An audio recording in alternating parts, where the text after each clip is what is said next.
হ্যাঁ কি কইতেছস? ও আল্লাহ গো, তুই কই এখন? ও বাঁচান, তোর কি আবার পুলিশে ধরছে? আল্লাহ, হ্যালো আল্লাহ গো, ওই বাঁচান, আমার মাথা ঘুরাইতেছে। কি হইছে? আহো আহো, একটু কষ্ট করে আহো, এদিক দিয়ে আহো। বেশি কষ্ট হইতেছে তোমার? খারাপ পার হইলি, আয়ো।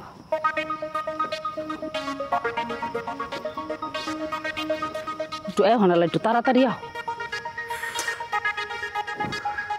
কি হইলো? হ্যাঁ আরে তুমি জানো না আমার শরীরটা খারাপ, আমার আনছো কি? আমার কামটা কি?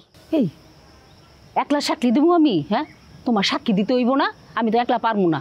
শোনো, আমরা লাবণ্যগো বাড়িতে যাইয়া তারপরে জলিলের আওয়াজ পাইয়া তুমি আর আমি মিলিয়া জোরে চিক করে দেবো। এই সর্বনাশ হয়ে গেছে রে, সর্বনাশ হয়ে গেছে। জলিল তো আমার কোনো সর্বনাশ করেনি, আমি চিক করে দেবো কেছে? সর্বনাশ হয়ে গেছে, সর্বনাশ হয়ে গেছে। ওই বেডি, হ্যাঁ তোমার যা করতে কইছে তুমি তাই করবে, এত কথা কাউ লিগা? আল্লাহ গো, আমার সর্বনাশ হয়ে গেছে গো। এই তোমার কি আমি এখন কইতে কইছি? যখন কইতে কমু তখন চিল্লাইবা। একটু গলা খাখানি দিয়ে দেখলাম, ঠিক আছে। বুঝলাম না, জলিল তো এখনো আওয়াজ দেয় না।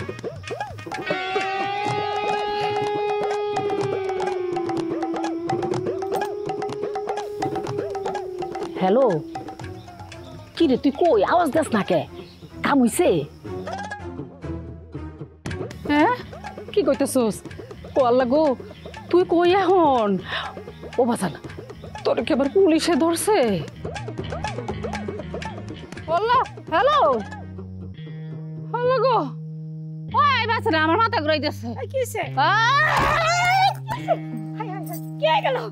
আল্লাহ গো, কেডা কই আছো গো? সর্বনাশ হয়ে গেল গো।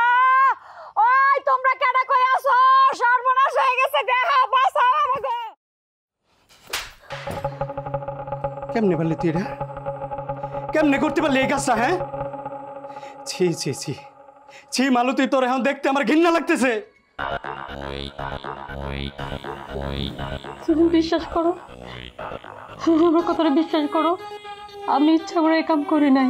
আমি আপনাকে হারাতে চাই নাই, আমি আপনাকে একবারের জন্য হারাতে চাই নাই, আমি আপনাকে একটু হারাতে চাই নাই। তুই আমার জীবনের জন্য এই কামটা করতে গেলি? আরে আমার জীবনের জন্য এই কামটা করতে গেলি? হ্যাঁ, তুই সবকিছু ভুলে গেলি, এত তাড়াতাড়ি সবকিছু ভুলে গেলি? এটা তো খুব বেশি দিন আগের ঘটনা না, এই অল্প কিছুদিন আগের ঘটনা। যখন আমরা না খাইয়া মরতেছিলাম, আমাদেরকে যখন কেউ কোনো সাহায্য করতেছিল না, আমাদের দিকে সাহায্যের হাত কে বাড়াই দিছিল? কে বাড়াই দিছিল মনে নাই তোর? এই মাস্টার সাহেব। সেই দিন যদি মাস্টার সাহেব আমাদের দিকে সাহায্যের হাত না বাড়াই দিত, তাহলে তো আমরা না খাইয়া মরে গিয়ে আমাকে শ্মশানে ঘাস গজায় যেত। আর তুই আমার জীবনের জন্য মাস্টারের পরিবারের এই প্রতিদান দিবি? দাদা, দিদিমণি, তুমি আমার মাফ করে দাও দিদিমণি, আমি অনেক বড় ভুল করছি, তুমি আমার মাফ করে দাও, তুমি যে শাস্তি দাও তুমি দাও আমারে। না দিদিমণি, তুমি ওরা ক্ষমা করো না, ও ক্ষমার অযোগ্য অপরাধ করছে। ভগবানও যদি ওরা ক্ষমা করে, আমি কোনোদিন ক্ষমা করবো না। আচ্ছা দাদা, তুমি তোমার মাথার একটু ঠান্ডা করো। ছোট মানুষ না বুঝা ভুল করে ফেলাইছে, ভুল তো মানুষই করে। আর তাছাড়া ওর ভুলে তো আমার কোনো ক্ষতি হয় নাই। ওর জায়গায় যদি আমি থাকতাম, আমিও হয়তো এই কাজটাই করতাম। তুমি ওর মাফ করে দাও দাদা।